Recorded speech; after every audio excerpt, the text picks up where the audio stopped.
The sunlight hurt her eyes. That was the first thing she noticed when she woke up. Not the unfamiliar ceiling above her, not the thin blanket scratching against her skin, but the sharp brightness coming through a window she didn't recognize. Maya blinked slowly, trying to remember where she was. Her body felt heavy, like she'd been sleeping for days. The last clear memory she had was standing on stage at Madison Square Garden. 20,000 people screaming her name, the lights blazing down on her. And then, nothing, just darkness and the feeling of falling. Now she was here, wherever here was. She sat up carefully, her head spinning. The room was tiny, barely bigger than a closet. A narrow bed, a small dresser, and a mirror with a crack running down one corner. The walls were plain white, nothing like the luxury hotel suites she was used to. Her hands looked different too, rougher somehow. The perfectly manicured nails she'd maintained for years were gone, replaced by short, practical ones. On the dresser sat a folded uniform. Black dress, white apron, the kind of outfit she'd only seen in old movies. This has to be a joke, she whispered to herself. Her voice sounded hoarse, like she hadn't used it in weeks. But it wasn't a joke. The uniform fit her perfectly, and when she stepped out of the small room, she found herself in a narrow hallway that led to what looked like a service area. Industrial washing machines hummed in one corner. Cleaning supplies lined metal shelves. 3 other women in identical uniforms looked up as she entered. "Oh good, you're finally up," one of them said. She was older, with kind eyes and gray hair pulled back in a tight bun. "We were starting to worry about you. How are you feeling?" Maya opened her mouth, then closed it. How was she feeling? Confused, terrified, like she'd woken up in someone else's life. Where am I?" she managed to ask, the woman's eyebrows raised slightly. "The Whitmore estate. Don't you remember? You started working here 2 weeks ago. You had that terrible migraine yesterday and slept through your entire shift. Mrs. Whitmore wasn't happy about it, but we covered for you." 2 weeks?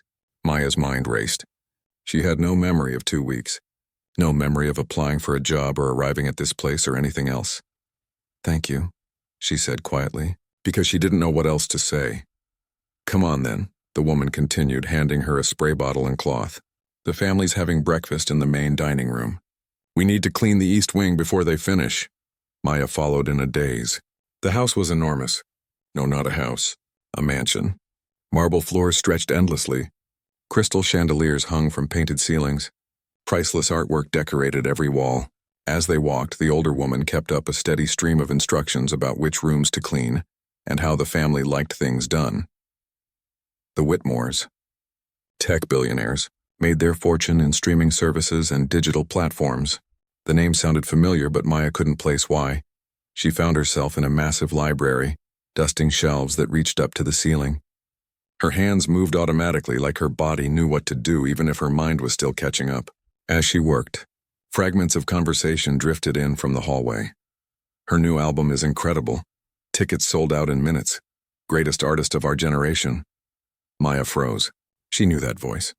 It belonged to a teenage girl, probably around 16 or 17, and she was talking about music, about an album. "Mom says I can go to the concert if my grades improve," the girl continued. "Can you imagine seeing her live?" "She's like totally amazing," another voice responded, but Maya couldn't make out the words. She crept closer to the doorway, staying out of sight. The girl was sitting on a velvet couch in the hallway, phone in hand, white earbuds in her ears. Even from a distance, Maya could hear the faint sound of music. Her music.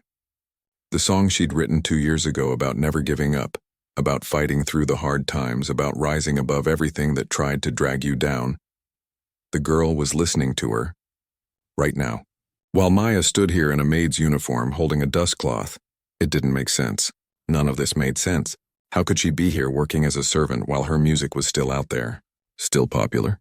Still reaching people? May! May, are you done in there? Maya jumped. May. That's what the other staff members had been calling her. Not Maya. May. Almost, she called back, her voice shaking slightly. She finished dusting quickly and moved to the next room, then the next. Each space was more luxurious than the last. Silk curtains, imported rugs, furniture that probably cost more than most people made in a year, and everywhere. Reminders of who these people were and how they'd made their money. In the home office, she saw awards on the shelves. Digital Innovation Award. Streaming Excellence. Industry recognition for the very platforms that distributed her music, her songs, her voice, making these people richer while she scrubbed their floors. During lunch break, Maya sat with the other staff in the kitchen. They talked about their families, their bills, their dreams. One woman was saving for her daughter's college tuition. Another sent money back home to her elderly parents. They were kind people, hardworking people, people who deserved so much more than they had, and they had no idea who she was. "You're quiet today," the older woman said gently. "Still not feeling well?" Maya shook her head. "Just tired, I guess." "Well, don't overdo it. This job is hard enough when you're at full strength." That afternoon, as Maya cleaned the main staircase, she caught sight of herself in a full-length mirror. She barely recognized the person staring back. No makeup, hair pulled back simply. The uniform making her look like anyone, everyone, no one special. Just another invisible worker keeping someone else's world running smoothly. But then she noticed something else in the mirror's reflection. A poster on the wall behind her. A concert poster. Her face larger than life, staring down at her smaller self. The tagline read, "Voice of a Generation." She turned around slowly, looking up at her own image. The woman in the poster looked confident, powerful, untouchable. The woman standing here felt small and lost and afraid. What happened to her? How did she go from there to here? The questions swirled in her mind, but no answers came. Just the distant sound of her own music playing somewhere in the house, and the weight of the cleaning supplies in her hands. That night, back in her small room, Maya lay awake, staring at the ceiling. Through the thin walls, she could hear the other workers settling in for the night. Someone was humming softly. The melody was familiar, one of her songs. Even here, in the servants' quarters of someone else's mansion, her music had found its way in. It lived in the world she'd somehow fallen out of. It continued without her, and somehow that thought brought both comfort and pain. The music was still there, still reaching people, still mattering even if she was here, even if nobody knew, even if everything else had fallen apart, the music remained. 3 weeks passed like a blur. Maya learned the routines, memorized which rooms needed cleaning on which days, and kept her head down. The other staff called her May, and she answered to it. It was easier that way, safer somehow. But the music wouldn't leave her alone. It was everywhere in the Whitmore house. The daughter, Rachel, played Maya's albums constantly. The father listened to her songs during his morning workouts. Even Mrs. Whitmore, the stern matriarch who barely acknowledged the staff, had been caught humming one of Maya's melodies while reviewing paperwork. Every time Maya heard her own voice coming through speakers or earbuds, something twisted inside her chest. Part pride, part pain. The songs felt like messages from another life, from a version of herself she could barely remember being. Late at night, when her body was exhausted from scrubbing and cleaning and lifting, her mind wouldn't rest. Melodies floated through her thoughts. Lyrics formed on the edge of sleep. Her fingers tapped rhythms against her blanket without her meaning to. She tried to ignore it, tried to tell herself that part of her life was over. But music wasn't something she could just turn off. It lived in her blood, in her bones, in every breath she took. One evening, after finishing her shift, Maya found herself wandering through the quieter parts of the mansion. Most of the family had gone out for dinner. The other staff had retired to their quarters. The house felt different in these moments, less like a workplace and more like a beautiful empty shell. She turned a corner and found herself in front of a door she'd never noticed before. It was slightly ajar, and through the gap she could see the edge of something wooden and polished. Her curiosity pulled her forward. The room beyond took her breath away. It was a music room, untouched and forgotten. Dust covered every surface. Sheet music lay scattered on stands, and in the center of it all sat a grand piano, its black surface dulled by years of neglect. Maya's feet moved before her brain could stop them. She crossed the room like someone in a dream, her hand reaching out to touch the piano's surface. The dust came away on her fingers, revealing the gleaming wood beneath. She shouldn't be here. She knew that. But she couldn't make herself leave. Her fingers found the keys. Just one note at first, then another. The piano was slightly out of tune, but the sound was still beautiful. Still real. Before she knew what she was doing, Maya was playing. Really playing. The muscle memory came flooding back, and with it, everything she'd been holding inside for weeks. The confusion, the fear, the loss, all of it poured out through her fingers into the keys. She played one of her old songs, then another. Then she started creating something new, right there in the moment, something raw and honest that she never could have written in a recording studio, surrounded by producers and executives. She didn't hear the door open wider, didn't notice she wasn't alone anymore. That's incredible. Maya's hands froze on the keys. Her heart nearly stopped. She spun around to find a teenage boy standing in the doorway. He looked about 17 with dark curly hair and wide, startled eyes. Daniel, the Whitmore's son. She'd seen him around the house but never spoke to him directly. "I'm sorry," Maya stammered, jumping up from the piano bench. "I shouldn't be in here. I was just—" "No, wait," Daniel held up his hands. "Don't apologize. That was amazing. Where did you learn to play like that?" Maya's mind raced for an answer. Something safe, something that wouldn't reveal too much. "I used to take lessons. A long time ago." "A long time ago?" Daniel stepped further into the room, his eyes bright with excitement. "You play like a professional. Better than professional, actually. That last part, the melody you were working on, it was incredible. Did you write that?" She wanted to lie. Should have lied. But something about his genuine enthusiasm made her nod. "Just now. I was just messing around." Daniel let out a low whistle. "Just messing around, right?" He walked over to a desk in the corner and pulled out a laptop that had been hidden under some old sheet music. "I've been coming here for years. This is my space. Well, was my space. My grandmother's music room before she passed. Nobody else in the family cares about it." He opened the laptop and Maya saw music production software on the screen. Complicated programs with levels and tracks and editing tools she'd only seen in recording studios. "You produce music?" she asked. "I try to." Daniel ran a hand through his hair, looking almost embarrassed. "My parents want me to go into tech like them. Follow the family business.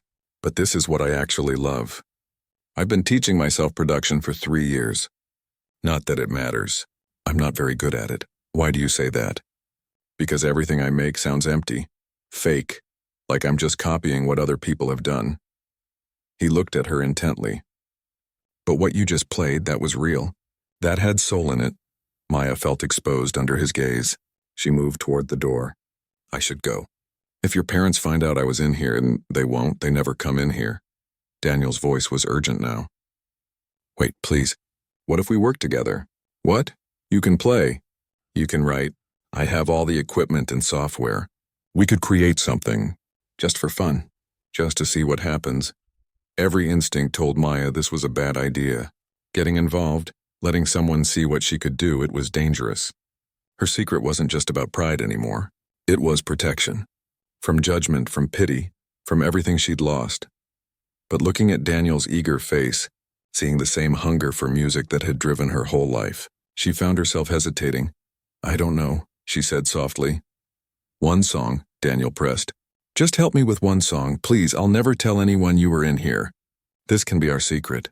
Our secret." The words hung in the air between them. Maya thought about the silence in her small room. The way music kept building up inside her with nowhere to go.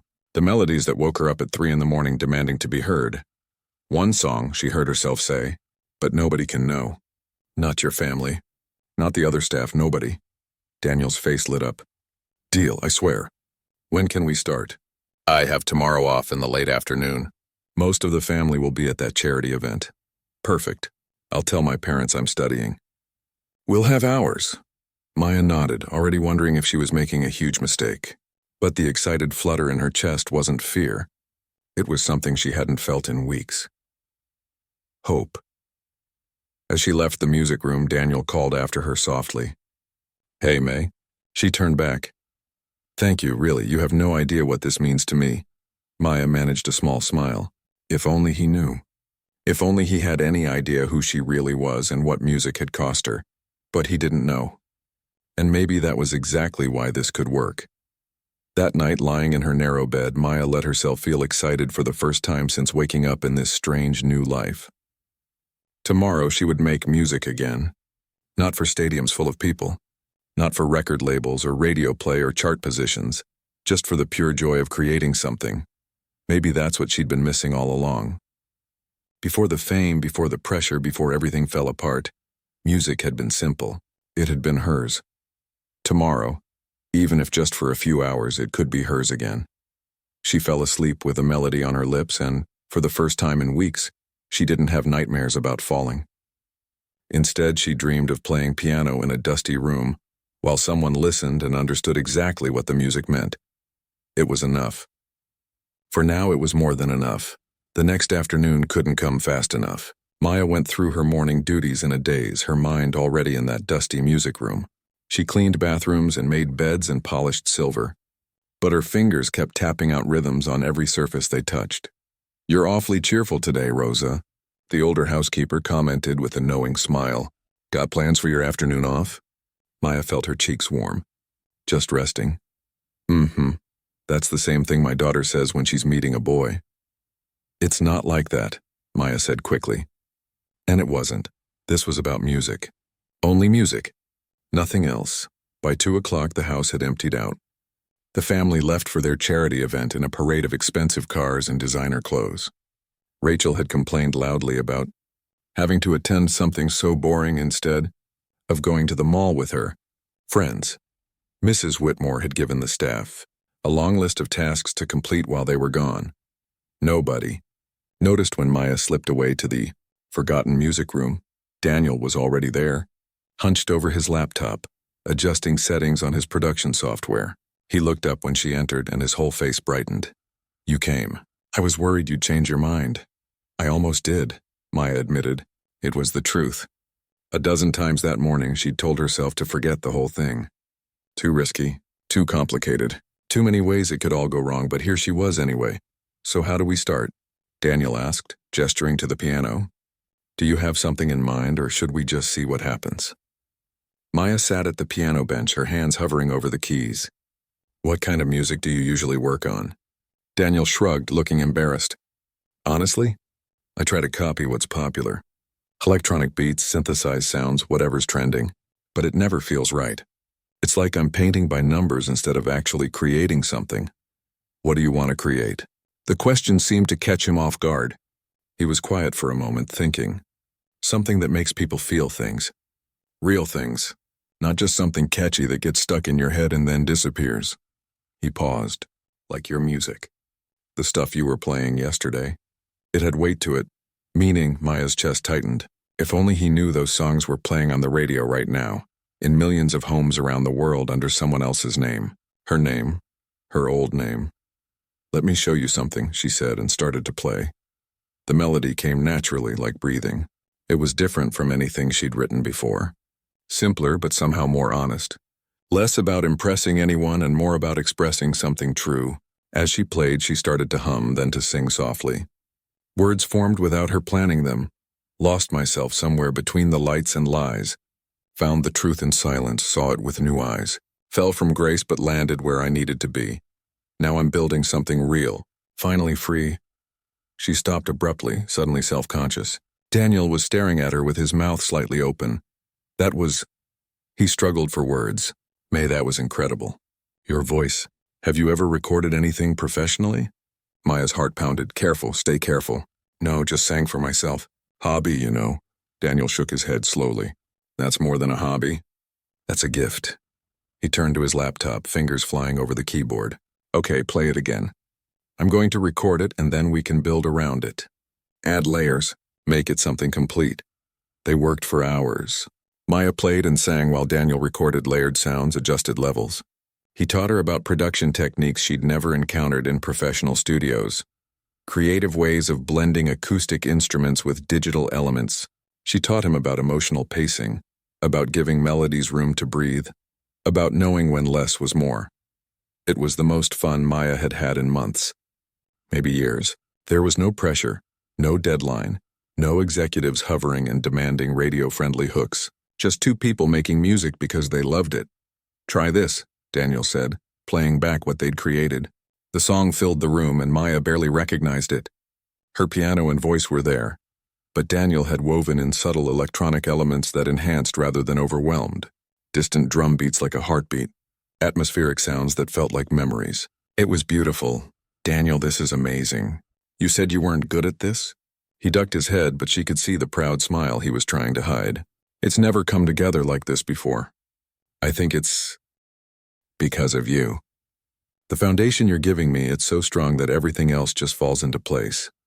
They created 3 more songs that afternoon, each one different, each one capturing something raw and real. By the time the light outside started to fade, they had the beginnings of something special. We should post these, Daniel said suddenly. Maya's blood ran cold. What? No, absolutely not. Why not? They're incredible. People should hear them. We had a deal. Nobody can know. I wouldn't use your name, Daniel said quickly. Or mine. We could post them anonymously. Just put them out there and see what happens. What's the harm? Maya wanted to say no. Should have said no. But part of her, the part that had lived for connecting with audiences, that had loved sharing her music with the world, whispered, yes. How would we even do that? She asked carefully. Daniel's eyes lit up. There are platforms for independent artists. Upload the tracks, no names attached. Just the music. We could call ourselves something mysterious. Let the songs speak for themselves. And if someone tracks it back to us, they won't. I know how to cover our digital footprints. My dad taught me about online security. Ironically, so I could protect the family business. Never thought I'd use it for this. Maya bit her lip, thinking, what if people heard these songs? What if they loved them? Or worse, what if someone recognized her voice? But these songs didn't sound like her old work. They were stripped down, more intimate. Her voice was different too. Less polished, more honest. The songs she'd recorded in professional studios had been mixed and edited and auto-tuned until they were perfect. These were raw, real. One song, she finally said. We post one song, anonymously. And if anything goes wrong, we take it down immediately and never do it again. Deal. Daniel was already uploading files. What should we call ourselves? Maya thought for a moment. Midnight Sessions. We're creating this in secret, in the forgotten corners of the house, like we're ghosts making music in the dark. Midnight Sessions, Daniel repeated, typing it in. I love it. He hit the upload button. There, it's out in the world. Our first release. They both stared at the screen in silence. The song was live now. Anyone could stumble across it. Listen to it. Share it. What do we do now? Maya asked. Daniel shrugged, but she could see the excitement in his eyes. We wait, and maybe we make more music. Maya nodded slowly. They'd crossed a line today, one she couldn't uncross. But looking at the joy on Daniel's face, hearing their song play softly through the laptop speakers, she couldn't bring herself to regret it. For the first time since waking up in this strange new life, she felt like herself again, not the famous version that had burned out and crashed. The real version, the one who made music because she had to, because it was as necessary as breathing. Same time next week? Daniel asked as she prepared to leave. Maya smiled. Same time next week. As she walked back to her small room, her phone buzzed in her pocket. She pulled it out, curious. It was a cheap, basic model, nothing like the top-of-the-line devices she used to carry. But it had internet access, and she'd been checking it obsessively for any news about her disappearance. Tonight, though, she searched for something different. Midnight Sessions. Their song was already there, with 12 plays and 2 comments. It was nothing, barely a ripple in the vast ocean of online music, but it was something. It was a start, and for Maya right now, that was everything. 2 weeks later, everything changed. Maya was scrubbing the kitchen floor when she heard Rachel screaming from upstairs. Not a scared scream, an excited one. The kind that made the entire house stop and listen. Mom, Dad, you have to hear this. Rosa shook her head, smiling. That girl and her dramatics. But Maya's hands had frozen on the mop handle. Something in her gut twisted with recognition, with fear. Rachel came running into the kitchen, phone in hand, breathless with excitement. She didn't even glance at the staff as she pulled up a video for her parents to see. It's gone completely viral. 3 million views in 2 days. Everyone's talking about it. Nobody knows who they are. Maya forced herself to keep mopping, to act normal, even as her heart hammered against her ribs. Mrs. Whitmore's voice drifted from the dining room. What is this, Rachel? Another one of your internet trends? No, Mom, this is real music. It's called Midnight Sessions, listen. The opening notes of their song filled the house. Maya's piano. Her voice, raw and honest and completely exposed. She hadn't checked the upload in days, too scared to look, too afraid of what she might find. 3 million views. The words echoed in her head. It's quite good, Mr. Whitmore said, sounding surprised. Very authentic. Not like the overproduced garbage on the radio these days. Maya would have laughed if she wasn't so terrified. He was essentially insulting her old work while praising her new stuff, completely unaware that the same person had created both. There are already record labels trying to find them, Rachel continued. But nobody knows anything, no names, no faces, nothing. It's the biggest mystery in music right now. Maya excused herself quickly, claiming she needed to refill her cleaning supplies. Her legs felt shaky as she walked to the storage room. Once inside, she pulled out her phone with trembling fingers. The numbers were real. 3 million views, thousands of comments. Music blogs were analyzing every note. People were creating theories about who Midnight Sessions might be. Some thought it was an established artist releasing music under a fake name. Others believed it was a completely unknown talent about to explode. Onto the scene, nobody suspected it was a famous singer who'd vanished from the spotlight, and her teenage collaborator making music in a forgotten room. May. There you are. She jumped, nearly dropping her phone. Rosa stood in the doorway, concern on her face. You okay, honey? You look pale. I'm fine. Just tired. Rosa studied her for a moment. You've been different lately. Happier, but also more nervous. Like you're carrying a secret. She smiled gently. I won't pry. Everyone deserves their privacy. Just know that if you need someone to talk to, I'm here. Maya felt tears prick her eyes. Rosa's kindness made everything harder somehow. These people, her fellow workers, they'd welcomed her without question. Covered for her when she was sick. Shared their lunches when she forgot hers, and she was lying to them every single day. That evening, Maya met Daniel in the music room. He was pacing when she arrived, electric with energy. Did you see? Did you check the numbers? I saw. This is incredible. We need to release more songs. Strike while people are paying attention. Maya sat heavily on the piano bench. Daniel, this is getting too big. People are looking for us. What if someone figures it out? How would they? We've been so careful. Your sister played our song in the kitchen today. Your parents were there. What if they recognize your production style? Daniel stopped pacing. They don't pay enough attention to my music to recognize anything. Trust me, what about my voice? What if someone recognizes me? Recognizes you? Daniel looked confused. From what? You said you never recorded professionally. Maya bit her tongue. She'd almost slipped. Almost revealed everything. I just mean, what if someone I used to know hears it? Daniel sat beside her on the bench. May, I don't know what you're running from. And you don't have to tell me. But this music we're making, it's special. It's reaching people. Doesn't that matter? It did matter. That was the problem. Maya had spent years creating music that reached millions. But somewhere along the way, she'd lost the connection to why it mattered. Now making songs with Daniel in this dusty room, she felt that connection again, and she was terrified of losing it. One more song, she said quietly. But we need to be more careful. They worked late into the night, creating something even more powerful than their first release. Maya poured everything into it. All the confusion and loss and strange beauty of her new life. When they finished, Daniel looked at her with something like awe. This is going to be bigger than the first one, he said. He was right. The second song exploded even faster. By morning, it had 1 million views. By afternoon, it was trending worldwide. Music critics called it revolutionary. Fans created elaborate theories. And somewhere in the chaos, someone started a movement. People were using their songs as anthems for change. Workers protesting unfair wages played Midnight Sessions at their rallies. The lyrics Maya had written about finding truth in falling became slogans on signs and social media posts. Young artists cited them as inspiration to create authentic work instead of chasing commercial success. Maya watched it all unfold with a mixture of pride and panic. This was bigger than music now. It meant something to people. And she was still just May the maid, scrubbing floors and pretending to be invisible. 3 days later, Mrs. Whitmore made an announcement at breakfast. Maya was serving coffee when she heard the words that made her blood run cold. We're hosting a charity gala here at the house, next Saturday. Some of the biggest names in the music industry will be attending. Rachel squealed with excitement. Who's coming? Anyone famous? Mrs. Whitmore rattled off a list of names. Producers, executives, artists, people Maya had worked with. People who would recognize her instantly. And we've invited the original members of Maya Chen's band, Mrs. Whitmore continued. Such a tragedy, her breakdown.